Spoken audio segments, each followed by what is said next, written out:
En la presente microcápsula hablaremos dentro del módulo de flujo digital CAD/CAM y dentro de lo que corresponde a las generalidades de este flujo, del concepto de digitalización.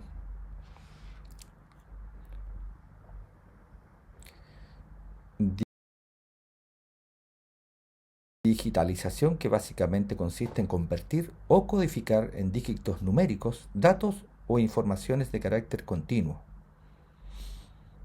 Entonces, al respecto existirá digitalización de volúmenes completos, que se puede realizar mediante radiografías con capacidad de alcance en distintos tejidos, o de superficies, que podrán ser sin textura intraoral y extraoral o con textura intraoral y extraoral.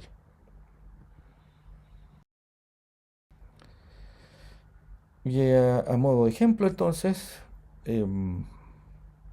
con una manera de captar información de volúmenes, tenemos una fuente de digitalización conocida como Combined Computed Tomography o CBCT, que mediante uso de aparatos de tomografía de haz cónico eh, nos permiten la penetración de los tejidos con radiaciones ionizantes que se convierten en imágenes interpretadas por programas computacionales que ofrecen al clínico incalculable información que es almacenada en un formato, que es el formato DICOM.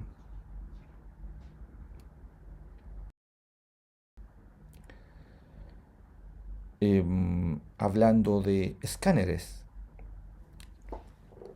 existen los escáneres que básicamente puede ser de dos tipos, intra o extraorales, y ambos ofrecen como mínimo archivos STL, que significa Stereolithography o Standard Translation Language. En odontología, un escáner es un dispositivo óptico que registra con alta precisión la geometría tridimensional de estructura del sistema estomatognático, como dientes, encías, modelos o tejidos, y la convierte en un archivo digital. Este archivo puede usarse para diagnóstico, planificación, diseño de restauraciones, impresión 3D o fresado.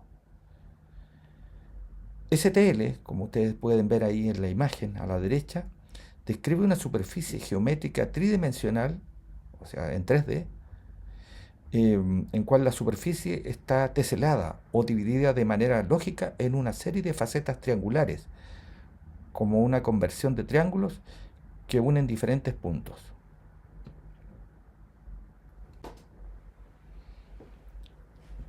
En odontología eh, y en el uso de estos sistemas de almacenamiento de información, nosotros tendremos entonces diferentes formatos de archivos.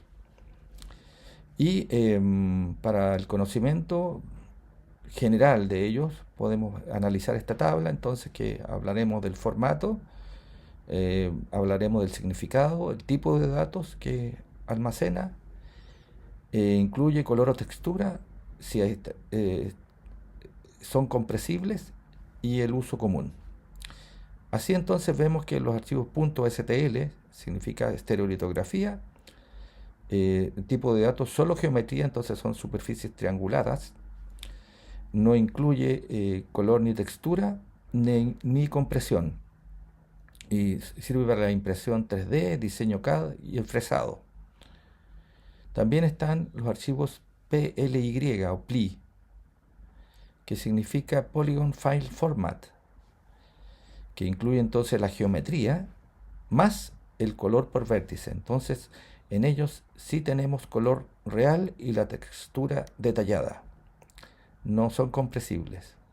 Sirven para escaneos con color, diseño de restauraciones estéticas. Y podríamos analizar los .obj, que significa Object File Format, que es un tipo de datos que tiene que ver con la geometría más la textura. Y tenemos en ello incluido el color más las texturas externas, y sí se pueden comprimir con archivos XML o JPG asociados. ¿Ya? Bueno, básicamente después tenemos los archivos .3mf, que significa 3D Manufacturing Format, que incluye geometría, más color, más metadatos, incluye el color y la textura, si es un formato comprimido, el uso común es en flujo CAD/CAM avanzado y en impresión 3D. Y los archivos DICOM que habíamos conversado ya, que significa Digital Imaging and Communication in Medicine, es un tipo de dato de volumen de 3D en tomografía, no es una escala de grises, no de color real, sí está comprimido y sirve para imágenes CBCT e integración en la planificación quirúrgica. Entonces, analizando algunos escáneres intraorales, podemos analizar acá el Shine 3D, que nos ofrece archivos STL, que por lo tanto no tiene color, y nos ofrece también archivos PLY, con el cual nos otorga, además de los volúmenes en 3D, la posibilidad de ver en color la imagen. Y también están los archivos .obj, que además son archivos comprimidos con color que nosotros podemos manejar adecuadamente. Versus los formatos de archivos que permite el escáner 3Shape, en que vemos que tiene una mayor versatilidad, incluye más posibilidades. Entonces vamos viendo que también los escáneres en alguna medida amplían o limitan las posibilidades de interacción de que puede tener posteriormente con un programa computacional en la captación de estos archivos.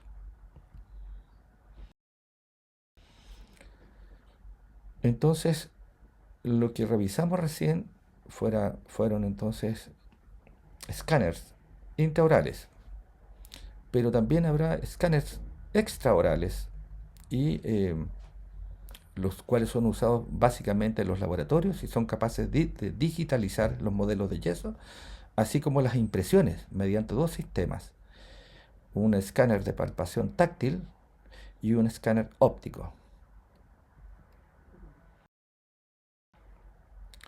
El escáner táctil en general son muy precisos, son lentos y tienen un palpador en su extremo, y sus resultados dependen del tamaño del palpador. Entonces en las imágenes a la derecha podemos ver entonces un palpador tocando un encerado, el cual se pretende escanear mediante esta estrategia de laboratorio. Y la imagen inferior también un mecanismo también en que vemos palpando unas estructuras de rehabilitación implantológica.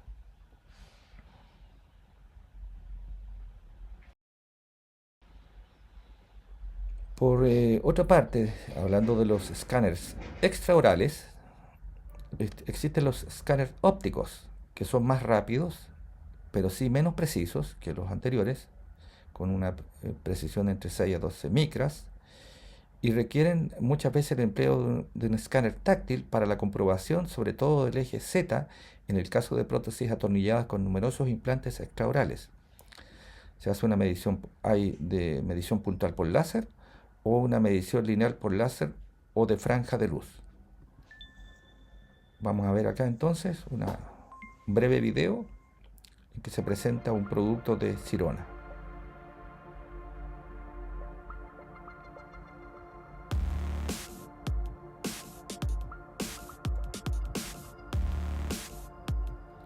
Entonces el escáner extraoral con un haz o franja de luz que va haciendo un barrido, las estructuras a digitalizar, en este caso está actuando sobre un modelo, que va variando su posición en distintos ejes de forma programada, y aquí estamos actuando sobre una impresión.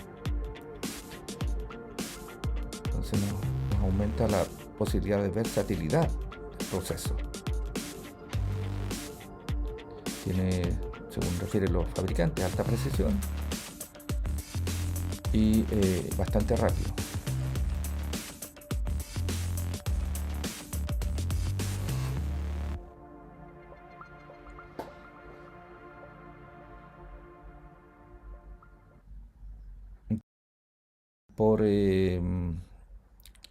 Volviendo a las fuentes de digitalización de imágenes y volver a reiterar los escáneres intraorales, se puede afirmar claramente que todos son de tipo óptico, aunque se manejan dos modelos de flujo digital distintos. Uno es el chairside o de clínica, ejemplo, las unidades CEREC AC asociadas a un escáner intraoral Omnicam y a una fresadora de tipo MCX o MCXL, o los sistemas LabSide o de laboratorio, ejemplo, envíos al laboratorio de archivos digitales producidos por escáneres como True Definition, Itero, Trios o Litos.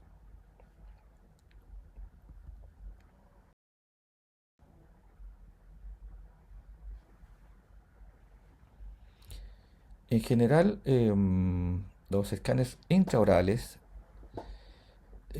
son bastante fiables hoy en día, se han ido perfeccionando y evolucionando rápidamente. em, Pueden actuar sobre un número eh, indeterminado, ilimitado de preparaciones. Sin embargo, cuando se habla de un gran número de restauraciones sobre dientes o implantes para ser ferulizados, se ve limitado por los stitchings o superposiciones de imágenes que se obtienen a medida que uno va avanzando por el escaneo de la arcada, por lo cual se siguen desarrollando protocolos guiados de escaneo para minimizar el error. La fiabilidad protésica que ofrecen los escáneres intraorales frente a las impresiones convencionales permite que hoy en día se pueda garantizar los resultados de los trabajos, sobre todo en condiciones adecuadas como la ausencia de saliva, sangre y buena visibilidad de las terminaciones marginales. Entonces aquí estamos viendo, por ejemplo, cómo se maneja el escáner Omnicam de Sirona, y se determina que hay que seguir un determinado flujo o secuencia en la impresión, y en la medida que se va completando se va avanzando en los arcos, se va entonces haciendo oscilar la cámara o escáner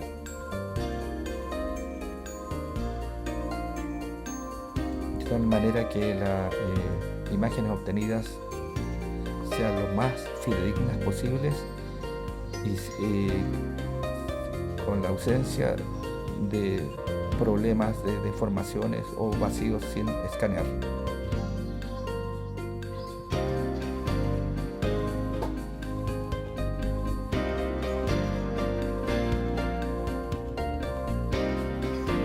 Es importante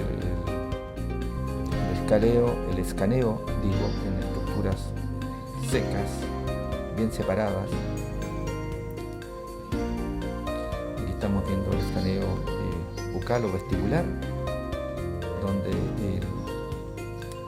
el software interpretará también las relaciones intermaxilares, la oclusión.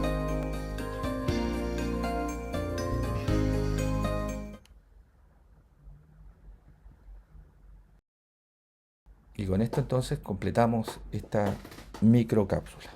Muchas gracias.